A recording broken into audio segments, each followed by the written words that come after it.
So it's yet another weekend and it's good to be here on your screens. A very good evening to you and welcome to Afrika Speaks right on Pan-African Television, which is coming to you live from our studios at Abahlali 48 Swanika Street, Accra, Ghana. We are broadcasting live across some 46 African countries and some part of Europe. Yesterday, workers across the world marked May Day, and 5 days ago, South Africa marked Freedom Day. And as we speak, activists in Swaziland are being detained for doing something most of us take for granted, organizing for the right to vote. These are not separate stories. They are the same story told from different corners of the continent. And tonight, we are going to tell it properly. Please stay with us.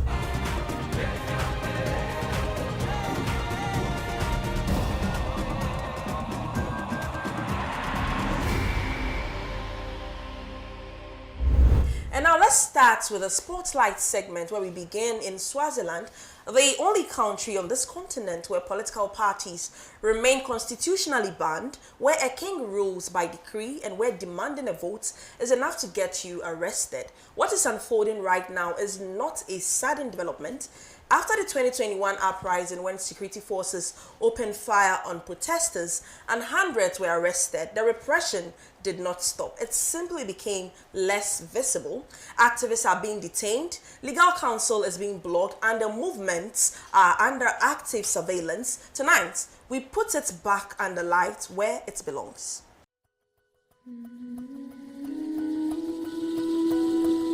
Good evening and welcome to another episode of today's Spotlight segment on the Africa Speaks show. My name is Danny Otuesante.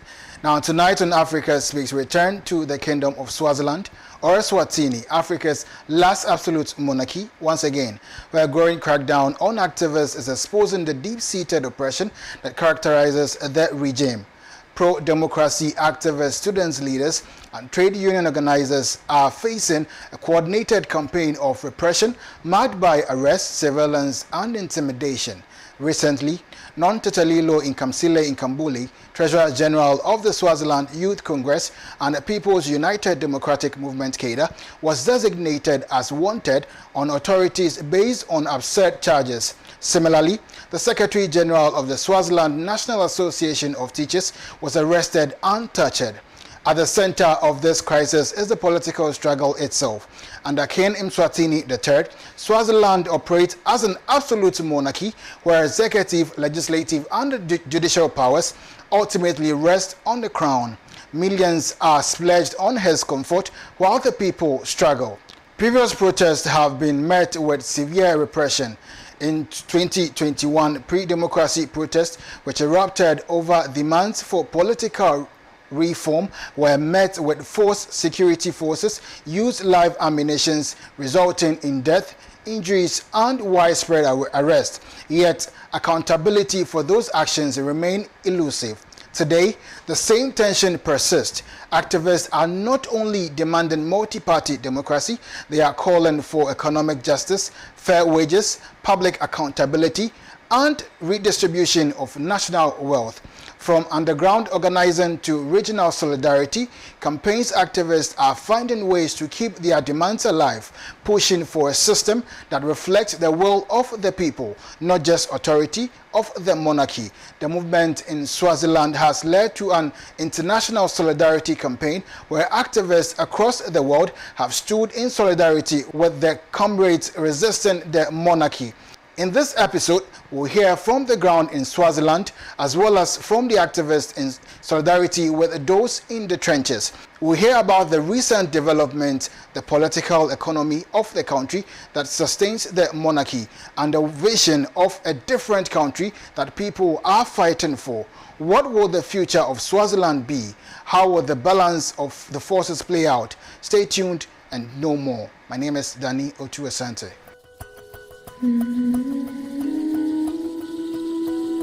Thank you very much, Daniel Otuesante, for bringing us up to speed the happenings in Swaziland. Now we are joined by the president of PUDEMO, the People's United Democratic Party, the organization that has led the democratic struggle in Swaziland for decades at enormous personal cost to its members. We want to understand what is happening on the ground, What's the movement need from the rest of the continent, and what African solidarity actually requires in practice? Let's get started.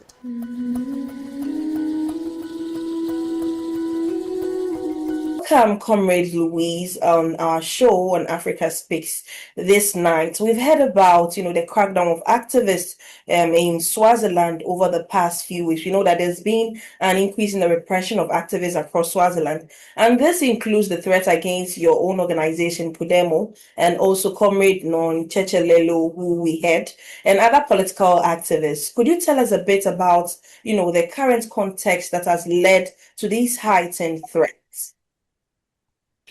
Thank you very much for affording us opportunity, and good day to Pan-African television viewers and to yourself too. We have sort of gotten accustomed to this because every time the king is to host a major jamboree where he invites his friends into some show that seeks to pretend everything is well in Swaziland, there's always a clampdown on our activists, particularly activists of the student union, our own youth league, SWAYOCO, that Comrade Nonsetele Longambulo that you have just referenced to is the Treasury General of, and PUDEMO, of course, including the trade union movement. So what transpired in the weeks leading to this jamboree that we saw last week was that there's been a series of SNAS, which is the Swaziland National Union of Students, which is the students' union, coordinated protests by students. Mainly, these protests are centered around dissatisfaction in the institutions of higher learning. Right. Now, SNAS has just returned from Congress, where most of SWAYOCO activists, which is the youth league of PUDEMO, were elected into the leadership of the student union. Right. And the regime was extremely unhappy about this, and we knew that what was going to follow was a clampdown. But parallel to that, the public sector unions have been mobilizing because government had just announced that government doesn't have money, so there will be no notching for public servants, workers. And they were calling a series of consultative meetings. The response of the state, as usual, was the clampdown, targeting mainly the leaders of these formations, the leaders of SWAYOCO, the leaders of the teachers' union, which is the leading union within the umbrella of the public sector unions, and of course the leaders of SNAS. Right. And it is for this reason then that we found ourselves where we are, where a number of student leaders have had to flee the country, and some had to go underground within the country. As recent as yesterday, the University of Swaziland announced the expulsion of the Secretary General of the Student Representative Council there, and another member of the SRC. And this is all but a pattern of this clampdown that you are referring to. And Pades PUDEMO were determined to fight back. Right. You see, when you started, you told us that this is not something new. There's been a long history of repression and attacks against political leaders and activists in Swaziland. And you yourself have even faced some attempts on your life. Could you tell us how people's movements in the country have resisted this repression? Our movement will be celebrating 43 years of existence in July this year. And for the past 42 years, we have withstood a series of attacks, mainly from the regime, but even at times from friends of the regime outside the country. These attacks have taken form of arbitrary arrests, illegal raids, vicious kidnappings and assaults, and bombings, targeting our movable and immovable infrastructure. But through it all, the conviction and determination of Swazis who formed this organization called PUDEMO to free themselves from royal aristocracy, have seen them fighting on, and we remain determined that notwithstanding all these things, we are determined to see our motherland free. We want to see Swaziland joining the rest of the continent as a free nation where its own citizens have a right to elect their own government, as opposed to what is happening now, where the king is responsible for appointing government. So yes, it has not been easy, and that's why some of us find ourselves in exiles. Some of our own comrades, like our former Secretary General, Comrade Tulan Masego, have had to pay the ultimate price when he was assassinated. And there were other many Swazis who had to lose their lives, unfortunately. But through it all, we draw inspiration from our comrades who are in prison, who, notwithstanding the harsh prison conditions, have always said to us, we must struggle on, and we must never, never let go. So we remain unrelenting in our determination to free our country. Right. You have to remain unrelenting in your determination to free country. It's quite unfortunate that as it stands now, Swaziland remains one of the last absolute monarch in the world. What has sustained this structure? And what are some of the radical changes that are needed to dismantle this structure that oppresses the people of Swaziland? Well, what has sustained this regime for this long is external support, right, mainly from the United States of America, and from the United Kingdom, and from the Chinese province of Taiwan that purports to be a country in itself, and some few Arab states. And the reason they've done this is that in our own analysis, the imperial forces have understood that they need a country next to South Africa that will be a containing force to South Africa.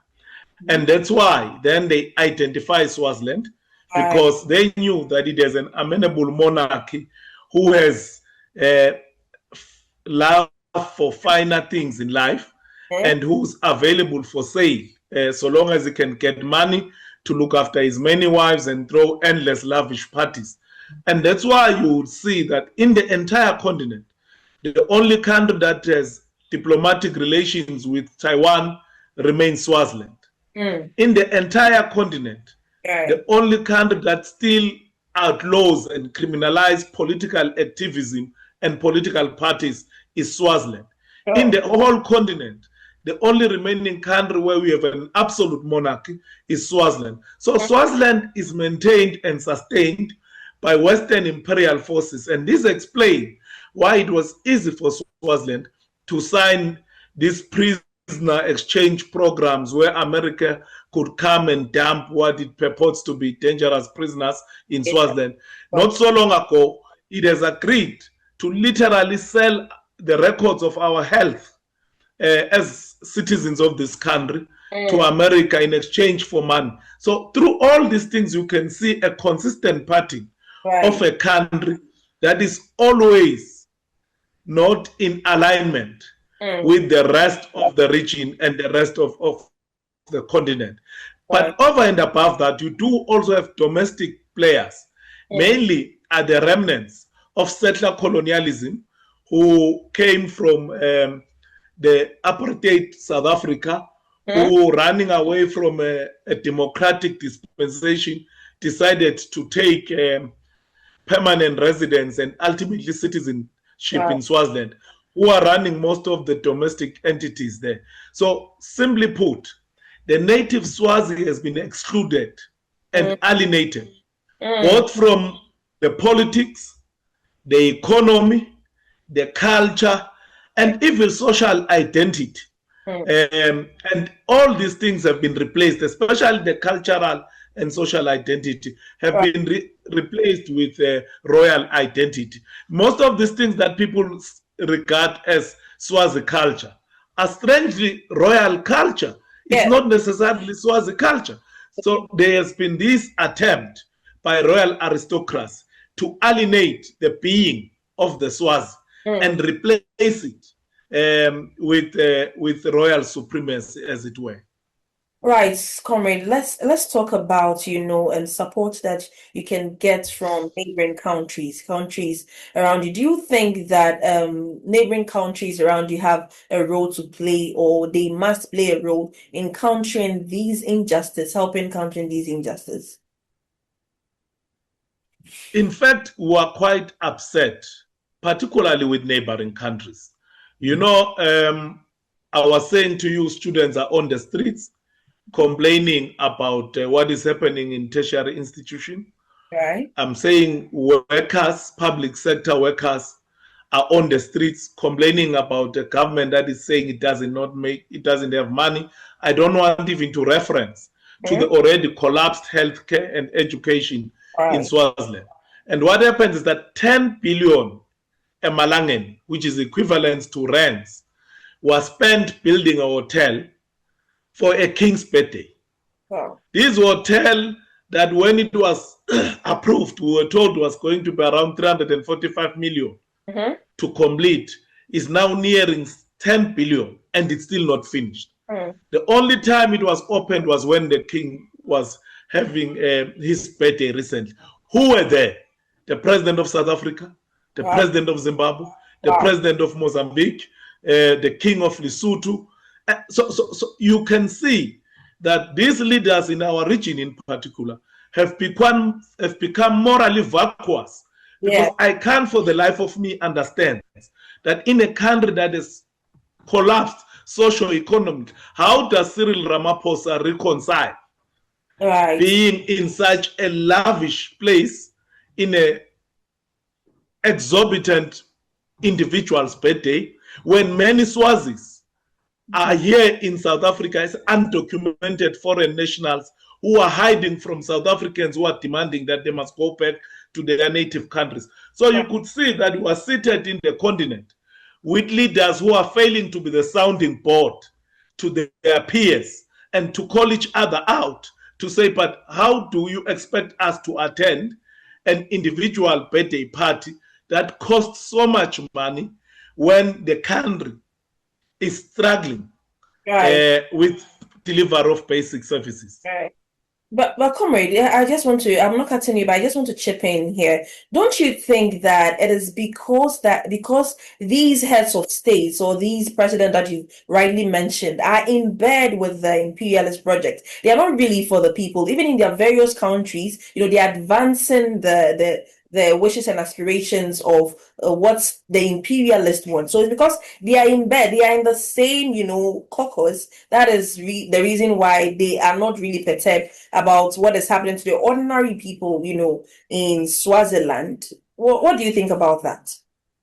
I absolutely agree. I think we are spot on. And this is what makes a mockery of their calls, even when they are making legitimate, justifiable calls. Because how does South Africa hope the world will take her serious when it calls, rightfully so, for justice and liberty in Palestine, in Western Sahara, in Cuba, when right next door to South Africa, there is an autocratic monarch that South Africa is not only quiet on, but is effectively being an accomplice, because it was the monies of ordinary Swazis that was being spent there entertaining these leaders I'm speaking about. So yes, these leaders have become sadly shop stewards of imperialism. It is no longer about the native people of our continent settle. It is about themselves. And this explains why, when term of office is nearing its end, we see what we are witnessing in Zimbabwe, with Mnangagwa wanting to extend their term of offices, because these leaders are not for the people, and they are not about the people, and they are not about the development of the continent, but they are about themselves and how long they can remain in power at the expense of the ordinary people. No wonder the economies are doing so badly in all these countries. Right. We cannot rely on these governments, on these heads of state who are being compromised by the West fight for our freedom as a people. And so that is the reason why we often rely on, progressive movements. That is why within the space that there was a crackdown on activists in Swaziland, a powerful solidarity movement emerged that stand shoulder to shoulder, with you in your struggles from some progressive movement. What do you think international solidarity play in the movement of the people of Swaziland? What role does the international solidarity play in those movements? International solidarity play a very critical role. In actual fact, had it not been that solidarity that we have just correctly referenced to, I doubt some of us will be seated here having this interview today. Right, sure. Because it is these multiple voices that call out these regimes that act as defense mechanism for revolutionaries who are waging this struggle. Right. And that's why for us as PUDEMO, we think that what needs to happen, we've got to intensify and double the networking and collaborative work of all these progressive movements across the continent, the diaspora, and the entire world. Right. What is happening in Sudan has got to get all of us concerned and troubled. Right. We've got to be picketing against our own governments for remaining silent in what is happening in Sudan, all these things that we're seeing across the continent. So we as Swazis, as much as we welcome solidarity and support, we remain steadfast in making sure that we equally offer solidarity and support, because we can't just be recipients of solidarity without us demonstrating practically that we equally feel deep down the pain and suffering of any working class oppressed person in the world, irrespective of the geographic jurisdiction. So international solidarity has got a huge role to play, particularly at this era where we see the rise of fascist imperialist government under the leadership of Trump. There is need to be renewed effort and more collaborative work amongst progressive forces to make sure that we expand ourselves and give solidarity and support to the rest of the progressive movement across the world. Right. It is important that we gather ourselves and give our solidarity support to the rest of the progressive movement, because our struggles are interconnected. They are not isolations, and we need to come together to fight our one common enemy, which is imperialism. Thank you so much, comrade. We are glad having you today. Thank you very much for having us, and have a great day too.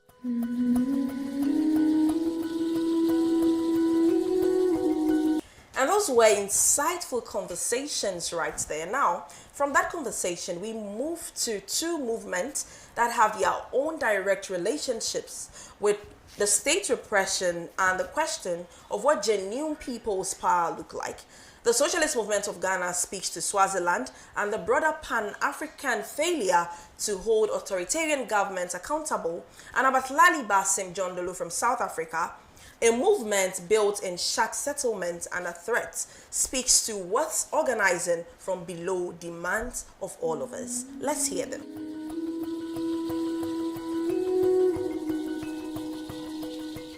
I am Chuso Mohapi from Abahlali baseMjondolo, the Sheikh Dwellers movement of South Africa. As Abahlali, we understand that solidarity is an indispensable variable. So we extend our deepest solidarity to all progressive forces in Swaziland who are struggling against the absolute monarchy of the Swati king and of course of the Tikundla system. Ours is just a solidarity to comrade, to remain strong in this struggle. Of course, democracy will not come easy. As we have learned from South Africa, how long it took for South Africa to be liberated from the apartheid system. We call on all progressive forces around the continent of Africa to unite and show true solidarity with comrades from Swaziland who are fighting against this system of Tinkundla and of course of the absolute monarchy of the Swati king. And we also call on those who are progressive in terms of whether in terms of law or otherwise, to be in solidarity and give us ideas on how we can handle the situation, of course, that is faced by Nontethelelo, who's been facing fabricated charges by the Swati police. And we express our deepest solidarity to her and hope that she is safe wherever she is, and hope that the Swazi people will rise up and fight against such trumped up charges that activists that are of course face during these times when they're fighting for what is right. So we call on the Swazi king and of course the Swazi police to refrain from criminalizing the struggle of activism in Swaziland. And we hope and pray that the life of Nontethelelo will be preserved. We call, of course, all progressive forces around the African continent to keep supporting the struggle of the Swazis, because there is a struggle that is, of course, against a system that has instilled dictatorship in the country of Swaziland. So we, as Abahlali, express our deepest solidarity with every progressive forces that seeks to bring change in Swaziland and bring democracy in Swaziland and do away with the Mpunza system. Thank you.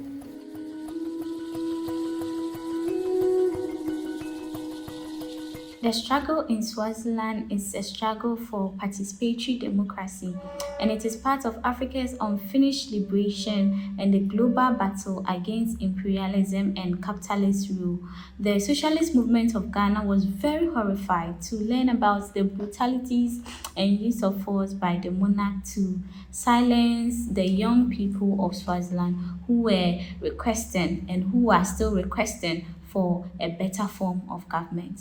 For the women in SMG, we were horrified when the news broke out that a young woman is under state-sponsored attack for organizing. The regime's attempt to frame Comrade Nontsenselo as a would-be murderer is a clear effort to demonize a revolution. The systemic crackdown on activists, students, and youth leaders in Swaziland is not accidental. It is carefully planned to deter other citizens from holding the monarch accountable, hence resulting to extreme measures because it can no longer justify its existence through popular consent.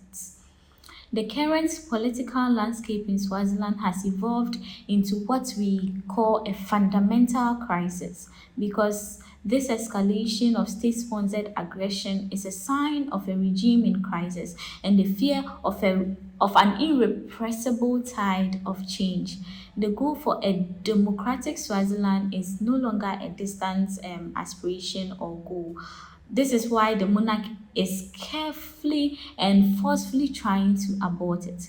When a group of people are subjected to suffering, disrespect, oppression for a long time, they would one day rise up and fight for their freedom. This is the lived reality of the Swazi people.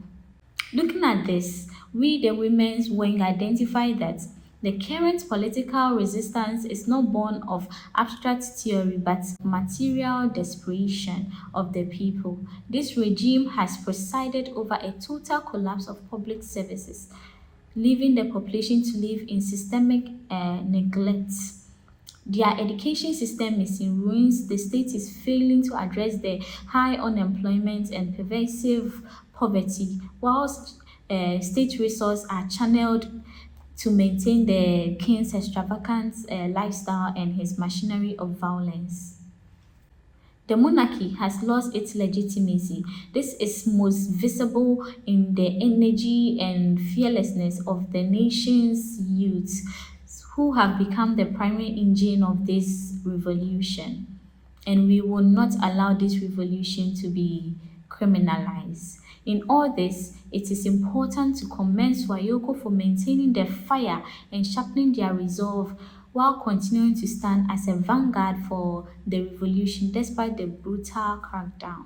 We must call out the hypocrisy of the Western powers that poses as defenders of democracy and human rights. These powers are quick to adopt an aggressive stand and implement sanctions against nations like Cuba, Venezuela, citing as a lack of democratic freedom. But funny enough, they are silent regarding the absolute monarchy in Swaziland. The selective outrage and silence of these imperialist states exposes a single truth. Imperialism does not defend democracy, it defends its strategic and economic interests. This pattern is evident in contemporary crises across the Middle East and beyond, where imperialist intervention and coalitions determine which crimes are punished and which are condoned. Liberation is not granted by imperialist patron, that we must note. It has always been won from below through struggle, organization, and unity. As the women's wing of the Socialist movement of Ghana, we stand unshakably in solidarity with the people of Swaziland, with PUDEMO and Swayoko, and with everyone refusing to bow to repression. To the activists facing repression today, we say you are not alone. Your struggle is seen, your courage is respected, and the Socialist movement of Ghana stands with you always.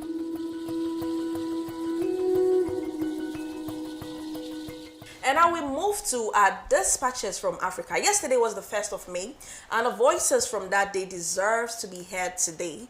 We bring you May Day dispatches from the TUC in Ghana, speaking to workers' conditions under ongoing austerity, and from Zimbabwe, where workers continue to organize under conditions of economic collapse and political suppression. Let's get into it.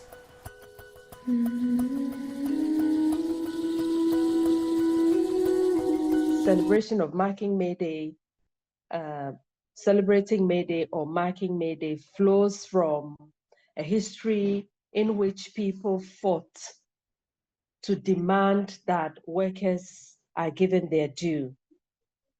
And this is a history that says that people actually laid down their lives. They died at the Haymarket in the Americas, just fighting for the rights of workers, for the workers to get their due. And it's the same issues that we continue to experience today. Today, workers are saying that after with the theme, after the economic recovery and everything else, then what? Then what? What about the workers who are working and making the wheels of production turn?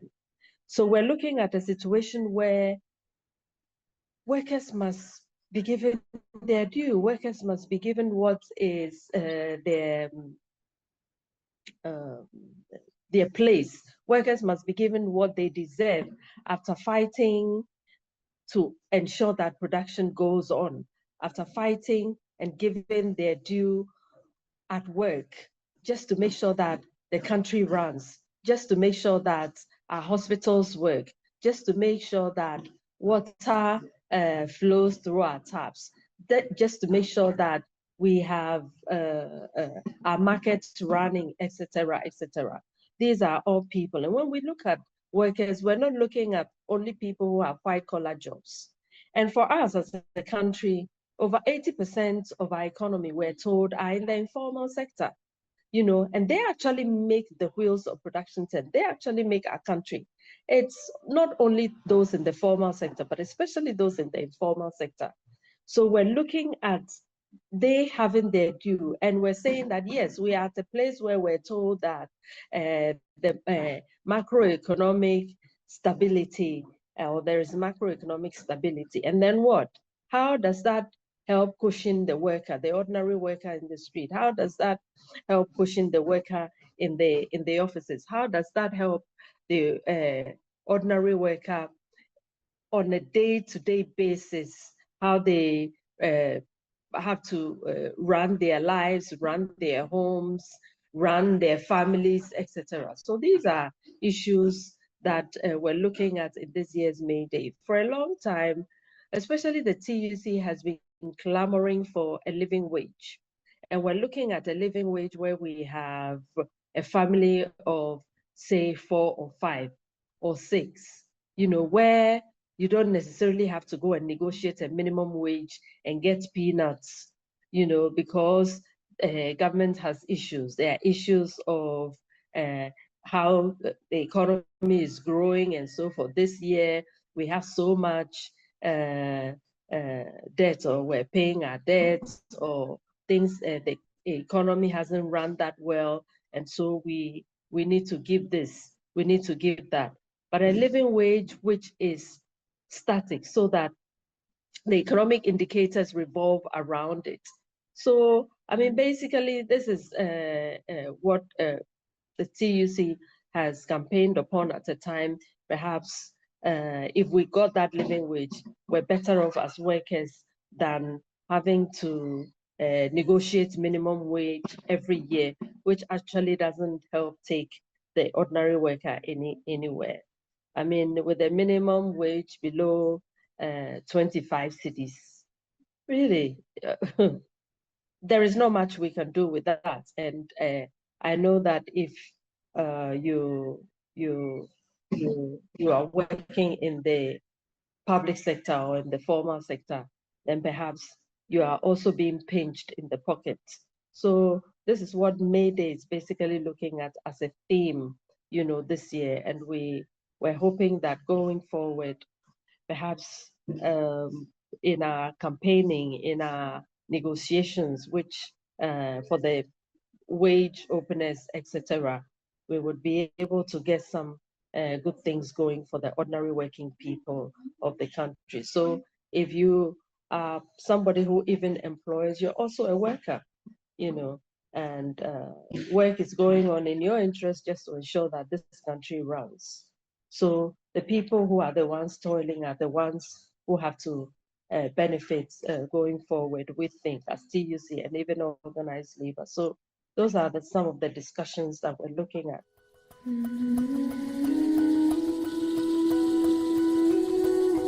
Comrade, good morning. My name is Comrade Adimtero. I'm the General Secretary of the United Food and Allied Workers Union, a union actually doing or representing interests of the workers in the food industry in Zimbabwe. Yes, we understand we are just 2 days away from commemorating a very, very important day in the history of the working class struggles, the Workers' Day. Unfortunately, in my country, there's nothing to celebrate for. There is serious erosion of the gains of 1880s, 18th century. Everything which was 44 has been since eroded. The system of capitalism have taken away every trump, every benefit, everything.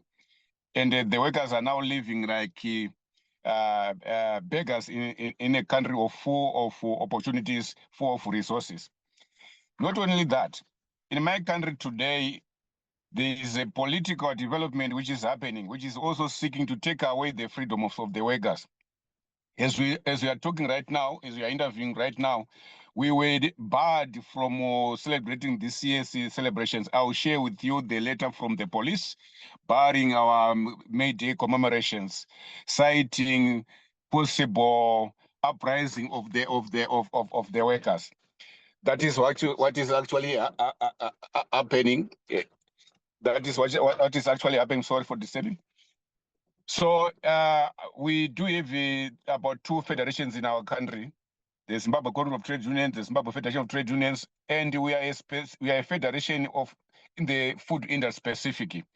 We were allowed to gather in other towns, we were barred to participate, to hold our celebrations in the city center because of what is currently politically obtained in our country.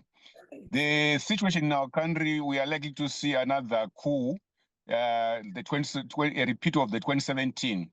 There's so much friction within the ruling parties and PF, where the other faction is seeking to amend the constitution. There's what they call constitutional amendment number 3, which seeks now to extend the term of office for the current president from 5 years to 7 years. Basically, they are trying to extend the election or the current period of election by another 2 years. And this is violently being rejected by another faction within the ruling party, including the progressive forces in our country.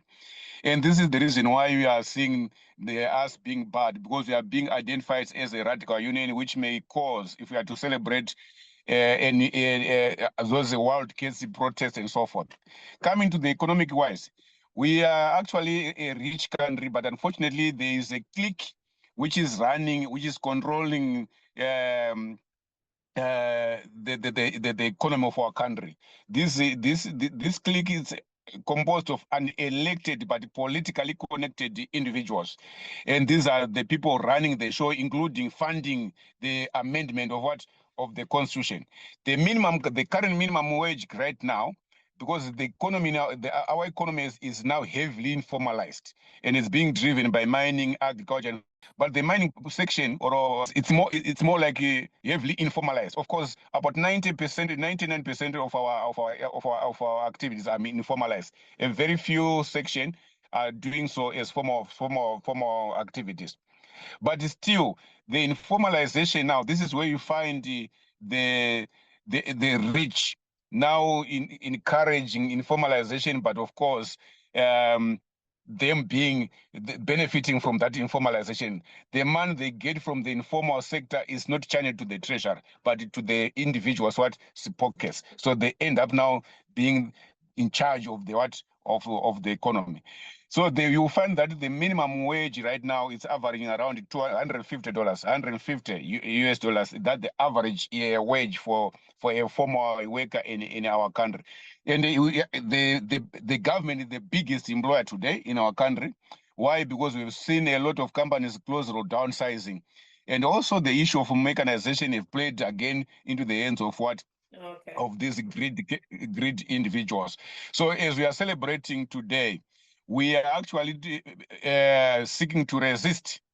We are seeking to declaring call is to resist the machinations of this clique within the ruling parties, NPF, and also to fight against the capitalism as a whole. Because right now, as we speak, I can tell you, people are living or are subject to slavery-like working conditions. And this is what we are seeking to revolt against the working class of Zimbabwe. We are regrouping to see if we can meet the state head-on, so that they allow us to proceed. They can allow us to proceed with our commemorations. So this is what is happening in my country today. Things are very bad.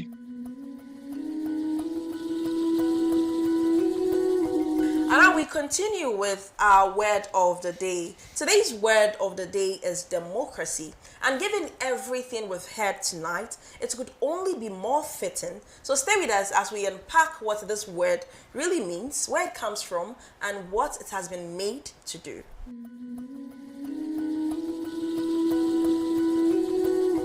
You are still watching Africa Speaks on Pan-African Television. This is our word of the day segment with me, Rashida Abubakar. Our word of the day is democracy, and we are going to be honest with you about it. Democracy is one of the most used and most abused words in politics. It is celebrated in Washington, preached in Brussels, and used to justify sanctions, invasions, and coups. It is the word deployed to remove governments the Western dislikes and protects once it doesn't. So before we talk about what democracy is, we must talk about what it has been made to mean. Democracy is, at its roots, the rule of the people. Government not over the people, but by them. Simply enough, except for the question, which people are ruling, in whose interest are they ruling, and how are they ruling?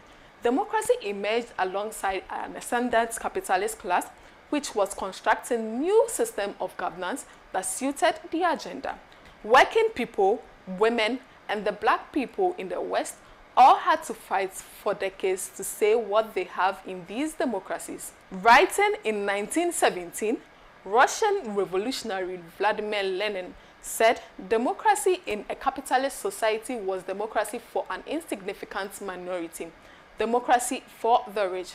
For the socialist tradition and for the national liberation tradition, one of the most important struggles was to expand this democracy, to make it a weapon in the hands of the workers, peasants, and for all those who sought to build a just world. This advance of democracy in the socialist countries and newly independent countries of Asia and Africa frightened the West, which spends extensive resources trying to wreck these experiments. For instance, Patrick Lumumba, elected legitimate beloved, was assassinated with direct Western involvement within months of Congolese independence.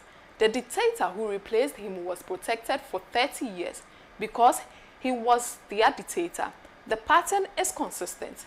Democracy means governments that serves Western interests. When African elect leaders who serve African interests, democracy suddenly becomes a crisis requiring intervention. Today's liberal democracy, election every few years, political parties, and parliament sounds reasonable on paper. In practice, it is a system where corporation funds campaign, media empire shapes opinion, and the real decisions about war, debt, land, and resources are made by the people who are never on any ballots. This is what Nkrumah called neocolonialism in its political form. A democracy in which the IMF can dictate your national budget is not a democracy. It is a performance. The question before radical Africans today is how to deepen and extend our understanding of democracy. Remember Sankara, who brought governance to the village level, making the ordinary citizen not just a voter, but an active builder of society. Cabral organized village assemblies and popular tribunals in liberated zones of Guinea-Bissau. Nyerere rooted democracy in African communal traditions, collective decision, Ubuntu, the village council.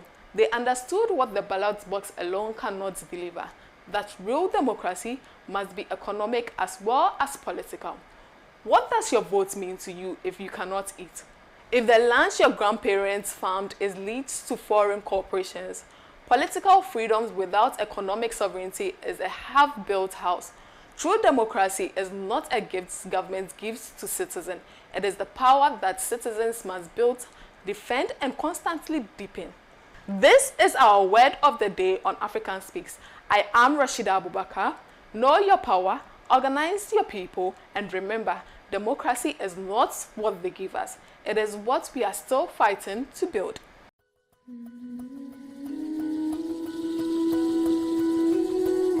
5 days ago, on the 27th of April, South Africa marked Freedom Day, the anniversary of the 1994 elections that ended apartheid and brought millions of South Africans to the polls for the first time in their lives. It was a historic moment, and it would be dishonest to treat it as anything less.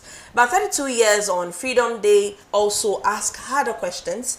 The land has not been returned. The wealth gap between black and white South Africans has by several measures grown wider. Movements like Abahlali, baseMjondolo are still fighting for basic human dignity under a democratic government.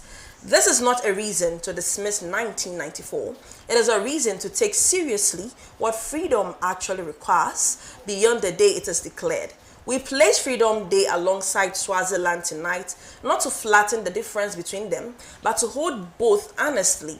One country, 3 decades into democracy, still reckoning with what it means, and other when the right to even begin what's reckoning and what is being suppressed by force. Both are parts of the same unfinished story of African liberation. Let's hear it. On April 27th, we marked Freedom Day, when South Africans voted in the country's first democratic elections. This day was the culmination of a decades-long struggle against the brutal apartheid system, which discriminated against the black people of the country in every aspect of life and unleashed innumerable brutalities on them. The victory against this system, which has its tentacles in every sphere of life, required the sacrifices of hundreds of thousands of lives across generations. We remember the historic Freedom Charter, which was adopted by Congress of the People in 1955. which not only stated that every man and woman shall have the right to vote, but also that a people shall share in the country's wealth and the land that shall be shared among those who work it. Remember the Sharpeville massacre, where nearly 100 people were killed for opposing the discriminatory pass law. We also recollect the thousands who plunged into the armed struggle in the following years, leaving their homes and families and mobilizing under the banner of Mkhonto weZizwe, the African National Congress, and the South African Communist Party. The South African struggle for liberation was rich and diverse, spanning every section of society. Rooted in a political mobilization of the masses, it encompassed armed struggle, a host of underground organizations, trade unions, youth organizations, sports clubs, religious organizations, and many more collectives. The apartheid regime sought to limit the humanity of black people, and they in turn responded by reaffirming their collective strength and their united voice. From the student-led Soweto uprising to worker strike and rent boycotts, the black people of South Africa, especially the working class, forced the regime into a permanent state of crisis. However, the struggle was not of the South Africans alone. A legendary role was played by Cuba, whose forces engaged the apartheid regime's armies in Angola. Operation Carlota broke the back of the regime's military power, played a vital role in the liberation of Angola and Namibia, and hastened the negotiations to end apartheid. Across Africa, liberation movements and leaders from Tanzania's Julius Nyerere and Mozambique's Samora Machel to Angola's Augustino Neto and Ghana's own Kwame Nkrumah were in the forefront of providing material support and mobilizing international support against the apartheid regime. Throughout this period, the USSR provided vital backing, training and arming South African revolutionaries, and amplifying the global call to dismantle apartheid. At the same time, global solidarity movements intensified pressure on the regime. Trade unions, student organizations, and anti-racist groups across the world mobilized boycotts, sanctions, and divestment campaigns. Cultural and sporting isolations further delegitimized apartheid on the world stage.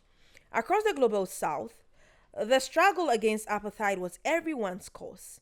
In the global north, despite the brutality and discrimination of apartheid, governments prevaricated. However, pressure from the grassroots forced their hand, and they were too forced to condemn South Africa. All these factors forced the apartheid regime to begin making concessions. However, it took many long years before the system was dismantled politically, and elections were held in 1994, which saw Nelson Mandela elected as the first president. April 27th, Freedom Day, was a struggle where the South African people, joined by radical forces across the world, took down a regime rooted in discrimination, racism, and inequality. While the formal institutions and logic of apartheid have been dismantled, South Africa continues to face its economic variants, plagued as it is by inequality and crippling levels of poverty. The struggle against apartheid is incomplete until the lives of the majority of people are transformed. It is this struggle that unions like NUMSA and organizations like Abahlali baseMjondolo continue to wage today. It is this struggle that trade unions, farmers' organizations, and people's movement from Cape to Cairo and Morocco to Madagascar are waging. The promise, the challenge, and the call of Freedom Day beckons.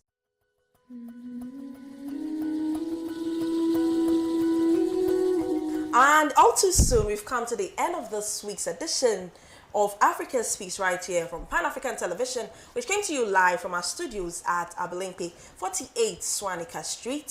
From understanding the repression ongoing in Swaziland and marking May Day celebration and marking Freedom's Day and understanding what democracy means, one thread running through all of it, and it is ours to carry forward. Thank you so much for being with us tonight, and until next week, Africa must speak and Africa must be heard. My name is Victoria Wilson. Have a good evening.